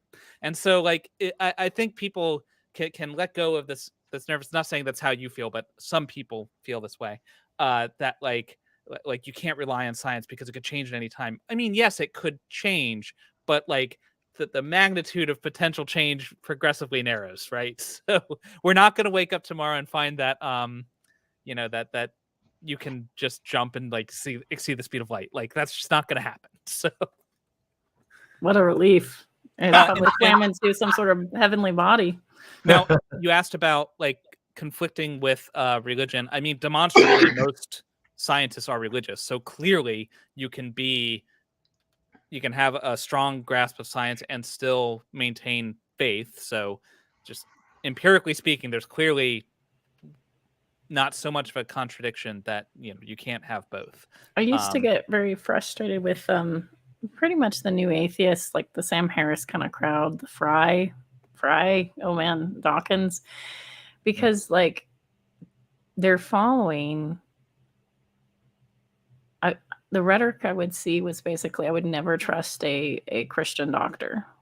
Like, well, why would you never trust a Christian doctor? Like they've literally tried to save lives before. You know why, or a Muslim doctor, or usually they'd pick on the monotheists particularly, and I'm thinking like, but those monotheists do value human life, like, and so like it might affect some things. Like I think once in a while you run into a doctor that doesn't believe in ADHD, or maybe a doctor that thinks that abortion's wrong. You might run into something like that occasionally, but for the most part, it really probably won't affect you much, in my opinion. But I think the majority of theist doctors because I know a lot of doctors, and in fact, a lot of military doctors, surprisingly, because I'm in the Army, a lot of them are Mormon. And something like, I mean, of course, I disagree with them on the aspects of those beliefs, but they're some of the most professional people I've worked with. Like, even though I know that maybe on a personal level they don't agree with me being in the LGBTQ community, but they put that aside and they do their job and they act as professionals and they respect me in the workplace. They treat me the way that I want to be treated, and they do medicine the way that they should. They meet all of these standards of care that they're supposed to be meeting. So like in that, like I disagree with their beliefs, but like, would I have them as a physician? Yeah, I think that they have the capacity to be professional and to respect whoever's coming in to see them. So yeah, that's an interesting thing. I don't disagree with Ben at all. I actually absolutely believe with what he's saying. I think that going back to the conflict with the new atheists, though, is the idea that some people view Christians in the science field as having to compartmentalize between their faith and their work, and I think that brings up the natural kind of distrust that people have when they actually have to compartmentalize those things. I mean, for me, they may have to compartmentalize. I don't know. Like I'm not inside their brain, but as long as they do good science, I don't frankly care how they do it. You said something really interesting too. Is like, as long as they do good science, regardless of what's in their brain, because there's a lot of people that actually work in science, that actually work to help people, regardless of the fact that they're LGBT or what have you. So that's the thing. As long as they're having that result, it doesn't really matter what their faith is, because it comes to that. But there's certain things, and it's really interesting that certain people have certain boundaries on things, and that's when it gets in complications. Some people probably won't bake cakes for somebody or something like that. That's when we get into kind of like that trouble, and how we determine that. Well, I can understand some people's concern if the Christian or Muslim, or yeah, I think you said Muslim too, doctor is one who does not believe in evolution. That's a little bit of a conflict with medicine and the human body and everything. So I could see where that hesitation is. But at the same time, again, yes, they are professional. They're going to do their job. They're going to follow the standards and the science. So I can see why some people might get militant about that, but they have to lighten up. Yeah, well, this is kind of an issue that I have with some of my fellow atheists, is they seem to see the world as atheist and fundamentalist and nothing else, as if there's no other setting to be.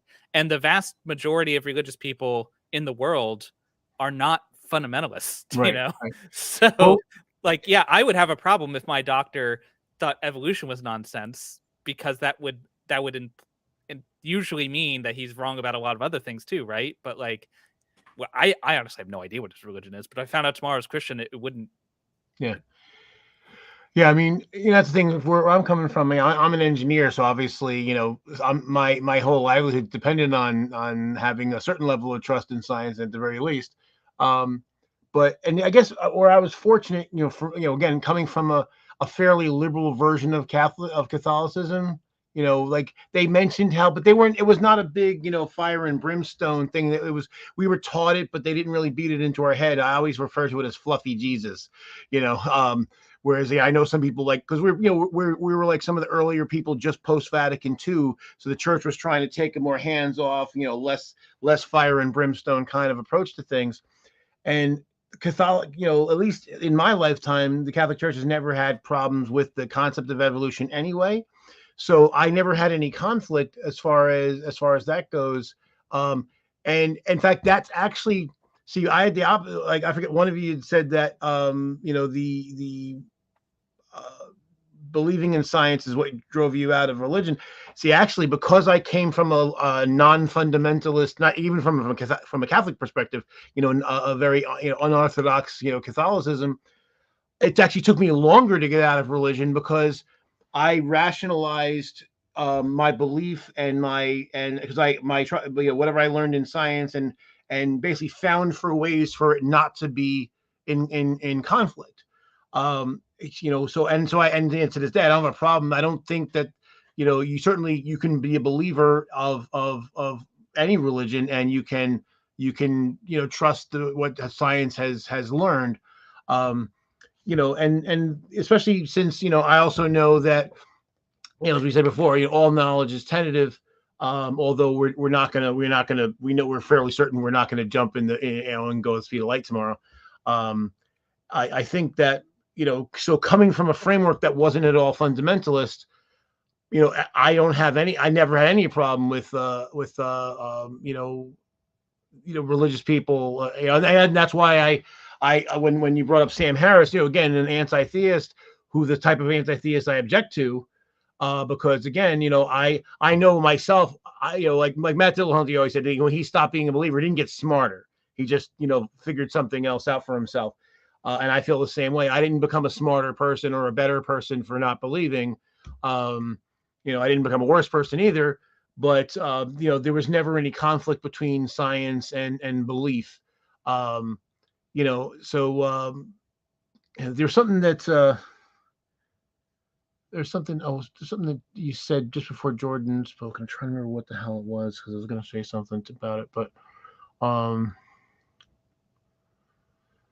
I forget. But anyway, yeah, and even as far as science goes, like I was trying to explain, you know, back in the days when I used to have debates with more fundamentalists, and they would try to pick at the fact that there are things in science that we don't have a good grasp on, or we've changed our mind over the last, you know, 50, 100 years, whatever, and they try to use that as a weakness.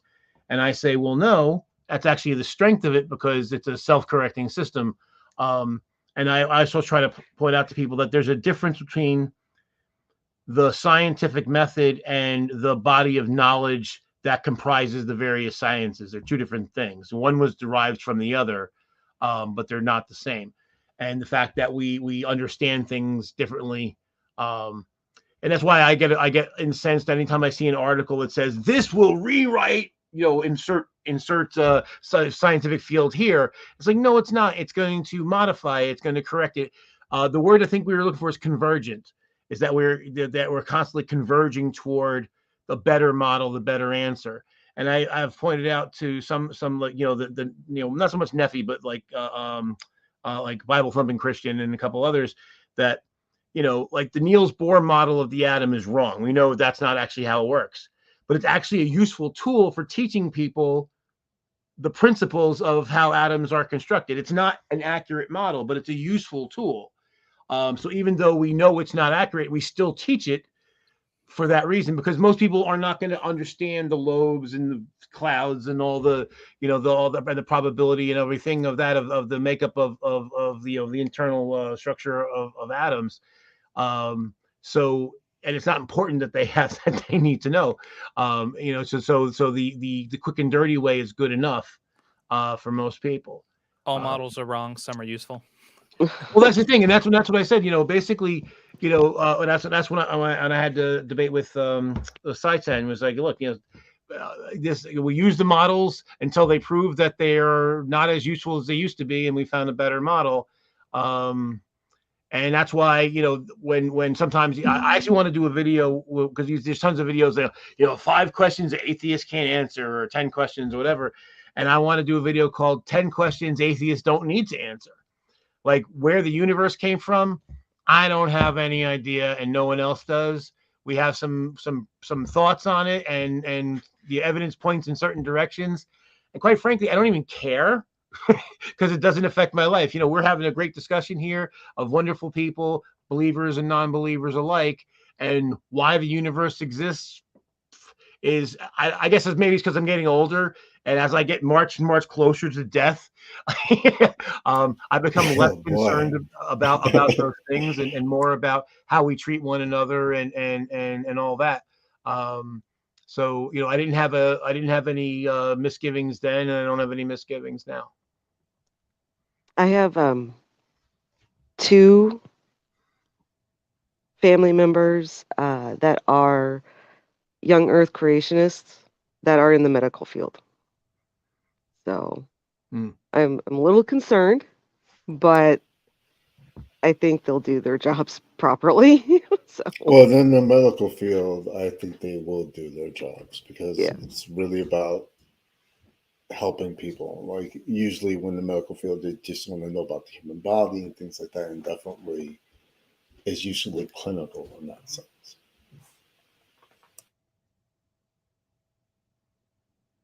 Sometimes I think evolution is more shaping of psychology than it is a lot of the medical field too. Like evolution is psychology? No, I didn't say it is psychology. I said it's more shaping of how people approach it.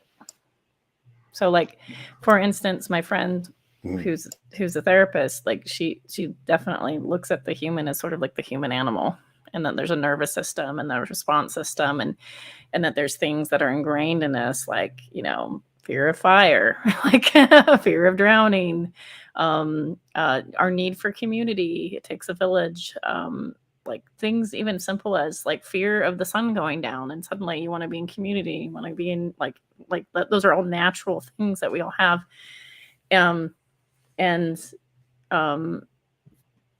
There is maybe a thing where if the counselor rejects these kind of ideas, that they might have a really different lens, maybe where it's more spiritual, or do you think that there's an effect there, Greensill?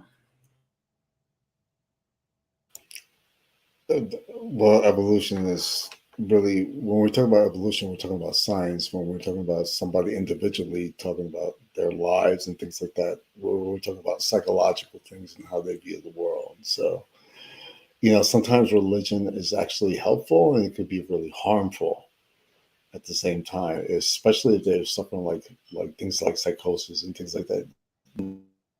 Religion actually could become really harmful for them, but it just really is contingent upon the person. But as society based, we're talking about more science and how we live our lives and how we understand the world. In the secular view, definitely you want to go with that view, because people have different beliefs about different things. Like, everybody has different views on the world. And that's basically how it goes. One thing I remember now, what I was going to say before that you kind of triggered in my brain, was about evolution. Again, Catholic Church never had a problem with it, so I never had a problem with it either. And actually now, because we've learned so much, since I learned about it in high school, we've learned so much more that kind of dwarfs whatever knowledge we had back then. And one of the things I get a lot of pleasure in, because it's actually tied up. I'm also into genealogy, and so they're related, right? Because we all go back to common ancestors, and the fact that however far back one would have to go, all of us, if we go back far enough, are related, and that's really, really freaking cool. And I got 3 dogs, and if I go back far enough, I'm related to them too. And the corn that was in the cheese doodle, I ate a little bit ago, if I go back far enough, I'm related to that. And it's so neat. I love looking at cladograms and seeing, where things branched off, and how we're all connected. And I think that again, and I like that even when even when I was a believer, and I think that's if anything, and that's what I try to to people that are dubious of evolution or think that it's a tool toward eugenics or whatever, some harmful thing. And I say no. If anything, the knowledge that we're all connected quite literally, by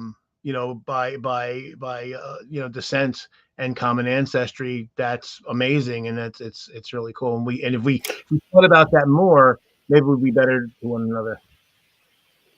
Yeah, I actually want to piggyback on that with how evolution works. It is something like we were talking about, like babies being the incubators and things like that. I feel about that actually, because there is some sense of disturbance with me when I actually hear about these things, even though like I understand the rationale for these things, but yet there's something emotional about seeing something like babies actually being grown in incubators.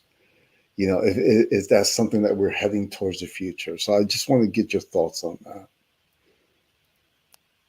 Well, I think there's a lot of misinformation there with how people see things that are being done in science like that. Like it's very unsettling to think of certain things that might be unnatural, but you study the science and especially you study the medicine behind a lot of it, and you can do a lot of good that way. Like even going into a topic like this is a hot button topic, but talking about abortion and pregnancy termination, like I'm not going to stay here, but the point is like if we develop more technology, like the ability to improve infant viability at earlier stages or even keep them alive outside of the uterus, I think a lot more of us could reach common ground because you could that way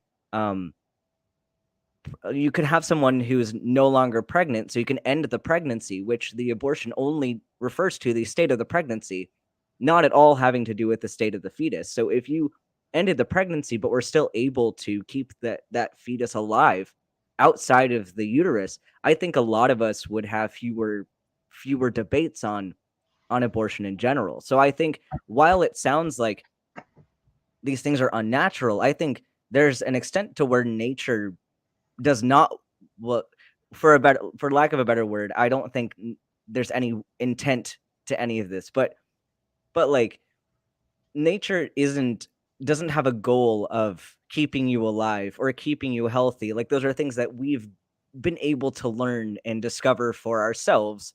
And I think that it's reasonable to hesitate with something that is not natural, but I think there are certain things that are unnatural that are going to further progress humanity and reach our common goals of benefiting all of us. So like I understand the hesitation, but well, also if you think about it, I mean, how much of most of our lives are not quote unquote natural. We live in houses, we drive cars, we're on the internet, we're wearing clothes, many of us from synthetic fibers. We take medications that were developed in a lab and created and manufactured in a manufacturing plant.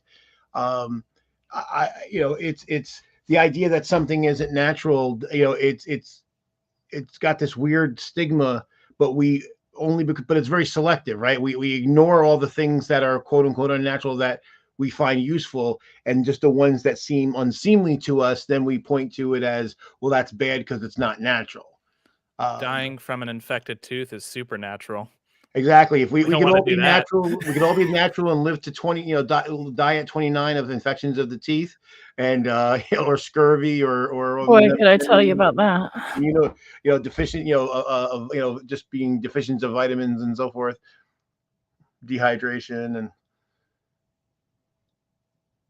really, and this is where we were talking before about ethics. This is really the difference between when you have the knowledge we've derived from science, and you have applied sciences, which is engineering for the most part, and then you have the ethics of, well, what do you do with the tools you've created? Right? Do you do good things with them, or do you deleterious things with them? Beneficial or deleterious? And so And I think Dr. Ben, I think that was a fantastic example of having that incubator. Like, yeah, you can just say yeah, somebody's pregnant and they find out that there's something wrong. They would like to keep the fetus. They'd like it to be born, but their body is going to reject it. And hey, we have a medical science way to preserve that fetus so it could come to term.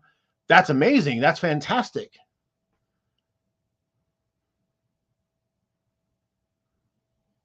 And then all the people who are super against abortion, they can adopt the ones that people don't want to keep. Yeah, that's 500,000 in the U.S. 500,000. Just so you're aware. They want to make it more. Some people want to make it more. We were just talking about this today, how like we wish we had like a huge house with a lot of bedrooms. We could like have foster kids and adopt kids and all that stuff. Oh man, you gotta have money. Mm-hmm. You have to have money, and you have to have sort of a stability in personality. Oh my gosh, look at this puppy. Look at this puppy. Oh. That is Miss Lily. Yeah, I have the space and the finances, but I'm raising 4 kids and I'm pretty tired. I don't know if I can do it anymore. I wish I was a better person, but I don't know that I can do it. But So more power to the ones who can. I'm a bonus kid. So my mom had 4 kids of her own and kind of spaced out. And then a relative was in trouble and was going to be found to be an unfit parent. And so it worked out that I ended up being a ward, but basically kind of adopted in a way, like I was adopted. I'm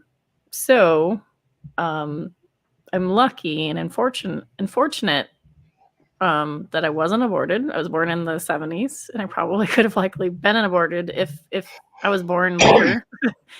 And I was adopted. So like I lucked out in that way. And I view myself as sort of a party crasher. And my stance sort of on pro-life issues is that I'm personally pro-life, like personally. Socially, I'm choice, but like reasonably so, I guess would be what I would say. But there's just so many things where I think pro-life laws really harm women and cause a lot of greater harm overall. And my most interest in those kind of things is sex education and preventing pregnancy in the first place. Like if you could, like, I don't know, birth control, kind of important, things like that, you know. If someone honestly believes that abortion is murder and that's like their belief, then where we should all be able to come together is we should be throwing contraceptives at people on the street corner. Like, right? You know, everybody wins. And I think the key thing is sometimes when I'll talk to people that are against that is you'll hear and you listen real carefully. They'll hear, but there's no consequences for sex. There's no consequences for sleeping around, and they want consequences. And I'm like, children are not consequences. Let's walk that back some. So like if you could discuss things with folks like that, I think it'd be helpful. So I think we're sliding into eventually another group soon. I think Brian's going to be coming in soon. Is Brian coming in at 11? I think 11 my time. So like 15 minutes or so, right? Okay, good. Brian's welcome to come and join if he wants to. You're in the West Coast, Spackle? What's that? You're on the West Coast? Yeah, definitely. I'm in California. Knows how to party. I'm in New Jersey. I just realized that it's 13 minutes to 2. But yeah, it's really late. I'm a night owl anyway, so.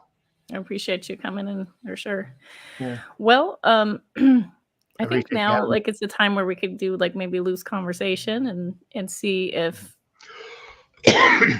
anybody in chat have any questions. Right now I'm looking at the Holy Spackle chat, but also if somebody wants to field any questions on Maute's chat, if you guys have any questions for any of your panelists, you can direct it towards a certain panelist. or you can direct it towards us in general. But you probably get quicker responses if you direct it towards a certain panelist. So if you guys have any questions in chat, we're kind of watching chat right now. Yeah, I think I really appreciate, things like this. I think back to, back when we were doing lots of debates on YouTube, and, it just, because obviously they're by nature adversarial, and I reached that point where I'm like, yeah, I don't want to fight with people, or we can disagree with stuff, but, it's nice to, and I think things like this are good because, like you said, it's the humanizing people and say, hey, look, that person over there that believes something different than you, they're a human being too, and they have thoughts and feelings and parents, and maybe have children and pets and all this, and let's try to find the things that we have in common over the things where we differ, and where we have the difference, to try to find positive ways to talk about them rather than screaming at each other. That's the thing. That's why I'm glad you brought up Sam Harris, because like I said before, there's so, this is one where Chris gets on my case for saying that I'm anti-theist, because he's thinking about those people that just have this attitude, like, I'm going to tear the ass out of every believer because I think anti-theism means I have to hate on or make fun of and ridicule people who believe. And I'm like, that's my family, it's my friends, and people I care about, and it used to be me, right? So, I think that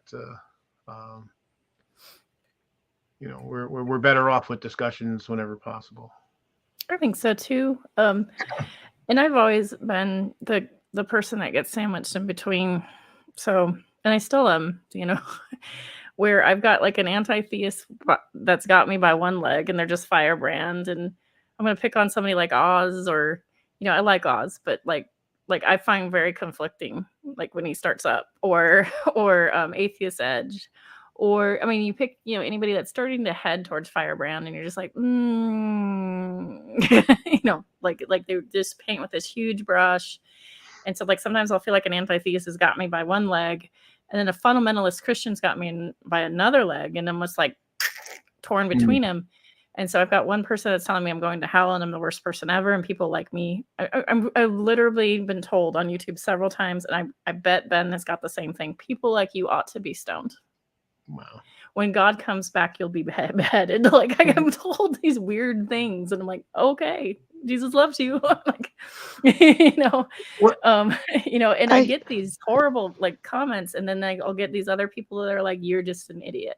You're a moderate. That's where moderate C word came from. People like go, like, if you wanted to know where the term moderate C word is, which is one of my other channels and one of my other backgrounds. And if you've heard Steve yell that I'm a moderate C word, the story goes that a group of anti-theists from the UK were very mad at people like myself or Nate Cunningham or other people that were believers in evolution or accept science. And they're like this kind of like, or they adopt Mr. Rogers Christianity or whatever. I'm just shorthanding it, right? Sure. And they would call us moderate C words, like the word though. And so like, then I was like, I used to be offended. I was like, because like in the States, like the C word's pretty offensive. And then I just got really jaded. And now it's like, I just talked to a bunch of Australians and I'm fine now. But then I adopted the term. So it's sort of a double entendre. It's like, is that for Christian or is that for being a C word? Well, you can decide. You can decide how you feel, and I don't care. Well, and I'm glad you brought that up too, because I think moderate is a word that unfortunately is getting a very bad negative view from the right and the left in politics as well as everything else. And I've come up with a new term to describe what people think that they mean when they mean moderate. When they say moderate, at least what they hear when they hear the word moderate, is middletarian. Because a moderate person, so basically the person that's like splitting the baby that says, well, this person believes that we shouldn't be beaten bad to Jewish people, and this person we think we should be bad, so we're just gonna be bad to half the Jewish people. Like, that's not a moderate. There's nothing moderate about that. When one view is extreme and the other view is not, the moderate's going to be closer to the non-extreme end of the spectrum. A middletarian is someone who thinks that there's some sort of wisdom or balance in splitting the baby down the middle in almost King a literal Solomon style. sense. And I like using that term because there's people who use that expression, splitting the baby, that don't understand the parable. That, that was the whole point, is that splitting the baby was a bad thing. Yeah. And the woman that was okay with it, either she wasn't the mother or she wouldn't be a good mother. So exactly. And that was why Solomon used that, according to the parable. That's why Solomon used that to basically, because the real mother, or at least a good mother, would say, no, that's my baby. I'd rather give up my baby than literally split it down the middle, because it's going to die. Right. So, that's the thing I blanch at, because I've always been someone who's politically, I'm not a leftist. I'm not a quite a centrist. I'm like left of center. And in past days, I would call myself a moderate, but now it's got this weird stink because people don't understand what the damn word means. Well, yeah, and I think what you kind of described is a middle ground fallacy, not to get too much in philosophy, but this idea of like, well, I can't make a choice, so obviously the right choice is right in the middle, and it's a fallacy. It is actually a fallacy. It's not always right. Exactly. My eyes just totally glazed over. Poor Rosa. I hate philosophy. Always have, ever since college. I love it. See, I see. This is the only part of it I like, because this is practical. I'm an engineer. I'm practical. This is a useful value of spotting, of constructing an argument and figuring out what's a valid argument, what's not a valid argument, and all that kind of stuff. But do we exist? And how can I prove, the existential stuff? That's the stuff. Well, yeah, you're talking about logic. Yeah. Yeah. Well, that's part of philosophy is and existentialism I can't deal with, and especially solipsists, like, oh God. Some people love that discussion, and they're welcome to it. That's where I check out. Well, see, my thing is just a waste. See, my thing with philosophy, pretty much everything comes from philosophy in one way or another. It just, what gets to me is when people get so hung up in these mental masturbation is what I call it. They just talk about the theory and just but what if, hypothetical situation, and they get into the weeds on all these weird definitions that have no utility to reality whatsoever. They get stuck on the definition of atheism, right? And it's fine. It's fine if you want to have an intellectual sparring match with somebody else, and if you find that to be fun, then that's fine. You can have that. But I'm not interested, because I care more about what does this do for my life, and how do I use this? So if people want to do that for fun, that's fine, but don't make me have that discussion with you, because I don't want it. Right. You got shit to do. I mean, that's the thing. My favorite example with solipsists and how tedious they are, especially a hard solipsist. Soft solipsism, yeah, we are technically, we don't know, we can't prove that that reality is how we perceive it. But and I think it's good to understand the argument. You should study, learn about Descartes and what he figured out and all that. But I had somebody arguing with me that was a hard solipsist, and I'm like, okay, think about this. You literally think I'm an apparition and I don't truly exist, and you're having an argument with me. How does that make sense? That you think I'm a ghost. Why are you having an argument with a ghost? Right. You're just having an argument with yourself, essentially, which isn't making much sense at all. Exactly. You know what I love about philosophy, though? And I'm the opposite of Rose here. What I like about it is a couple things. One is it gives you a chance for introspection of, why do I think the things that I think? And is my roadmap, of how I navigate the world, does it make sense? Do I need to change it? And for me, philosophy challenged some of my moral construction. And then I didn't realize how much philosophy kind of sneaks into things. It sneaks into your literature, it sneaks into your movies, it sneaks into your film. Science is built upon philosophy. I know that's scary, but there's so many things that it's involved in. But I think philosophy can be fun, and I think that what we run into online is people browbeat each other. They use it as a way to score points and to be like, booyah, and I saw somebody tweet out, your epistemology your epistemology. No, it's not. It's the word epistemology. I'm having a struggle saying this. Epistemologically uninformed. Yeah. I think that's what he said. I was like, just use common.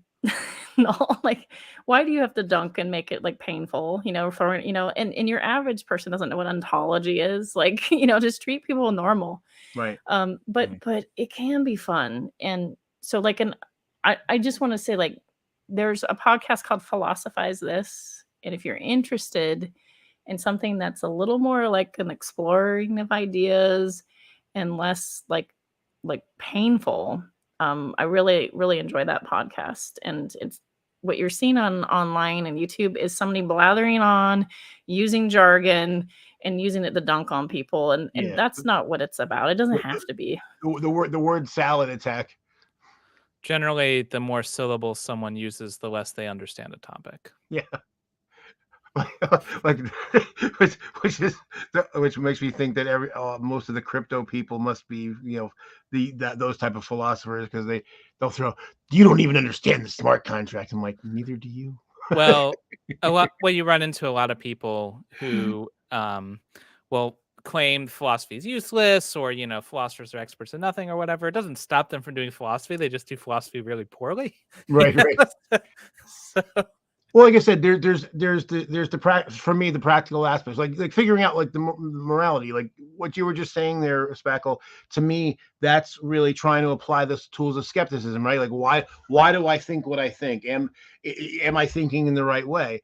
And there's a lot of people on YouTube that have skeptic in their name, who they think that, well, I've declared myself a skeptic and all my work is done. And they're some of the least skeptical people that I've ever seen, because they're not skeptical about anything that they actually do believe. And they're really pathetic. It's really sad. It's like, well, just because you've decided that these other people are wrong, and I might even agree with you that they're wrong about whatever it is, but you're only as good, your skepticism is only as good as you are about your own beliefs, right? At best. Right, that's why I love pushing back against atheists, like, because I'm one of the hosts of Talk Heathen, and like, you get so many atheists that will call in to like try to get you to agree with them, and like more often than not, I'm pushing back against something that they say, because like either they got there poorly, or they're making some hasty generalization about theists. Like, hold on, like you're straw manning their position, you're generalizing, and like more often than not, I'm pushing back against atheists that call into shows like that, because like you have to be constantly skeptical, and like that includes of your own beliefs. There's a huge problem with dogmatism among the skeptical community. Well, I think, and this is the reason why I didn't join a political party for the longest time, and I only did so I could vote in primaries. But that once you declare yourself on any team, it doesn't matter. And I talked about this earlier about the tribalism within fandom. That you declare yourself part of any team, and then it becomes more about the keeping score than it does actually the reality of what's going on, or what the idea is, or what the discussion is. It's about being on a team and being tribal. Okay, really quick. I think we're transitioning. Are we not, Maute? Are we transitioning now to? It is time. Brian? It is time. Brian, my friend. Dun dun dun. Originally, you were supposed to do a DJ set, but it doesn't look like that's going to happen. No, unfortunately not. The most I can manage to pull off is to get you looking at what I do, but you wouldn't be able to hear anything. That's not so. good. That's kind of pointless. So yeah, that's. So we can just spend the next hour talking, because you need to watch me eat a lemon bar. That's correct. Yes, because you donated to the local food bank. We did. Yes, we did. And for that reason, I need to eat a lemon bar. But before we completely transition, Holy One, I wanted to give the floor to you one final time and your guests, and say any parting comments, and you are welcome to stay for as long as you want for the next hour. You're also free to go. I will not be insulted, but you're also welcome to stay. I'd love to have the more the merrier. Also, a couple thoughts. One is I've opened up with struggling this season and struggling with depression, and it's been kind of like it's been a lifelong thing, but I've suffered loss, and it seems like the holidays land really hard for me. And they always kind of did before, but they're worse. And then when I opened up about that, a lot of other people opened up about that and said, yeah, me too. And this is my story. And this is, and I feel like this is a time where we really probably should lay down our swords and maybe look for connection and encouragement and things like that. And so I hope for many people, this experience has been really connecting. And I appreciate everybody. And I think this is Grace's first time like in this sort of realm.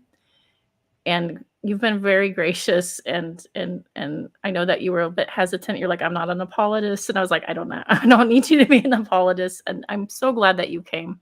And I specifically wanted to thank you. Thanks for having me, and thanks for not chewing me up, guys. It was nice meeting you. Yeah, Nice thanks to for meet joining y'all. us. Thank you. Yeah. And it's my bedtime now, so I'm going to drop off. Good night. All right. Appreciate you. Good night. Thanks. That was a good discussion. That was a very good discussion. Yep. Anybody else have anything final to say if you need to dip out? Otherwise, Yeah. you can stay. I'm gonna have to leave because I'm tired and my hamster wants to play. So yeah. So thanks everybody for the chat. It was good. Doing something that wasn't a hardcore debate and people not just out to get each other. So I appreciate all of you. Also, Nick, where's your suit? I mean, sorry. Is that Nick? I don't even know who that is. I don't even know who that is without the suit jacket. I met Nick in person, and it was hilarious because he brought the suit jacket, and I made this. Well, yeah, because the whole joke of the suit jacket, and I was like, anytime he was not wearing the suit jacket, I refused to acknowledge that it was him. I was like, "What'd you do with Nick?" And then he'd put the jacket on. I'm like, "There you are." I could take it off mid conversation, and it was just like there was no Nick here. But yeah, absolutely. So but anyway, yeah, thanks everybody for the conversation, and I'll see you all another time. Yep. Problem solved. Everybody. Oh, hey, glad glad you to say this. Good to see you, Ben. I just want to say this, Spackle. Thank you for I know I wasn't one of your scheduled guests, but thank you for letting me participate. I really appreciated it. And you and I have interacted before, but I think this is probably the best interaction we've had, where we really had a really just good discussion. And I appreciate that a lot. I'm glad to get to know you better. Same. Absolutely. All right. So we have 1 hour left.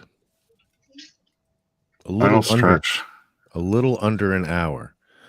And boy, do my eyes hurt. Holy shit. My eyes were blurry and I didn't even